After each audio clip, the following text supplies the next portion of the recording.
One of the ministers in the district came into my place of work. I worked in a Christian bookstore, and he came in and told me, he said, "I think I got a young man y'all need to hear.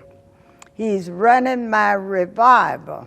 We heard Pastor Cryer, so he couldn't make it back, but after I heard him, I went back a couple of more nights. And so we bought tapes and we shared them with the committee. And so the committee was very pleased. And I always stressed the fact and kept in front of them, as I'm doing now, the pastor who we select is not the committee pastor. He's the whole church pastor. And a lot of the members that wasn't here was on the sick list. They called me after the whole church said, "Well, I'm gonna take your word. Do you think he's all right? He would make a good pastor." I said, "Yes." I said, when I met him, it seemed like I didn't have no hesitation. Our spirit blended. Being a powerful speaker, teacher, leader, he had a great impact on not only myself, but Unity as a whole. He was young and vibrant, and he not only taught us, but we also, as he has said numerous times, we helped and taught him. But as the pastor of Unity, he was just a blessing. He was truly a blessing. He came in and he was a part of everyone's lives here at Unity, not just some people, but the entire congregation. When I first met Pastor Cryer, he seemed to be a very energetic young man, which I wasn't a member of the church at the time, but my wife, she had joined the church, and they did come to different programs. And when he do his service, oh man, I remember one of the first sermons he preached about the hawk and the chicken. And man, that was the first time I heard the sermon like that. It was really inspiring. And I just hooked on to it, you know. And I see he was a very straight man, and when he said something, he meant it. Straight right there. So I said I had to be straight with him. And that's the way it is with Reverend Cryer. When Pastor Cryer got here, I will never forget, it was cold outside.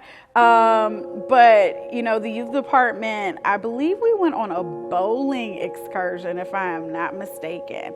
And I was, again, so super excited because I felt like I had a hip-hop pastor. But it was amazing to just be able to, you know, not be so far in age away, but knowing far enough that, you know, he is our shepherd for our flock, but also knowing that he's still cool. And, you know, his journey here has been just always that. So my well wishes to him would be, go in God's grace. Do what God wants you to do. And he asked me a couple of weeks ago, how was he going to get through the fourth Sunday in September? And my answer to him was, with God. And what did he say to me? He said, "Thank you, sis." He says, "I needed that." So that's my well wishes for him. Go with God in everything that you do, and God will lead and guide you. We here at Unity, we're sad. I'm sad. My family is sad. But we are happy that God has placed him somewhere to lead and teach and guide the way he did here at Unity. God bless him in all that he does, and God keep him. That's my well wishes. And again, let me say this. He knows that he's just a flight away, he's just a telephone call away, and I will continue to keep him in my life as my mentor, my pastor, my friend, and my brother. God bless you, Pastor Cryer. He will have greater success going forward than what he left, because he have moved to a new level. God didn't move into a new level to sit in the same place. So I'm praying I don't have to worry about God being there, because he's already there. He was there before he got there, and he gonna be there after he leaves.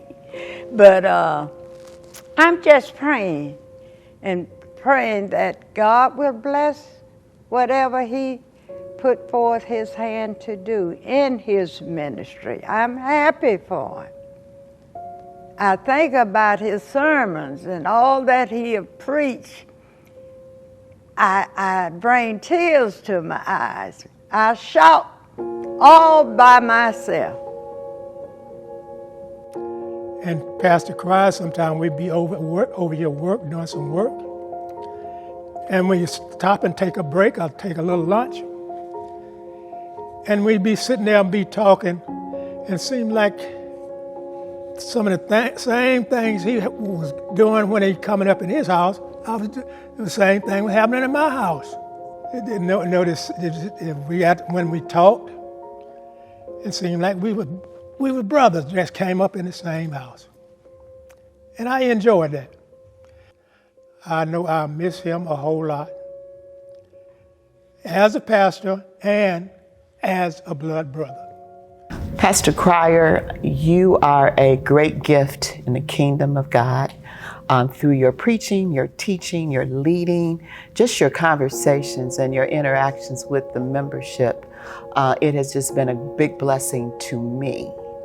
I know that as you continue on, God has even greater things in store for you. So my wish for you is that as you go there, and live your best life in Jesus Christ.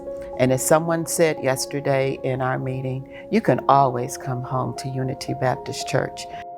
So it is our prayer that God will continue to lead you and guide you, and that you will be obedient to the Holy Spirit who resides in you. And we definitely embrace Proverbs 3, 5, and 6. Okay, Pastor Cryer. So here it is. Time is winding up, as you would say. And I just want to thank you for all of the love that you have poured into Unity Baptist Church and into this family, and keeping us connected and bringing the word, but also bringing the caring, the kindness, the affection, your whole authentic self. I want to thank you for being the leader that you are, being the man that you are, being the holiest man, the holiest man that I know, and always being there to support us all, no matter what may be going on. Being there to stand in the gap and just to cover us and pray for us. And, I hope that in your time here that we have done you proud. We adore you. I adore you. We appreciate you for everything that you have done, continue to do, and will continue to do. And we will continue to stand in the gap for you, whether you're here, whether you're in Oxnard, you're near, far, and everywhere. We will continue to hold you up, to lift you up, to pray for you, to keep you covered. And I just want to thank you again for being who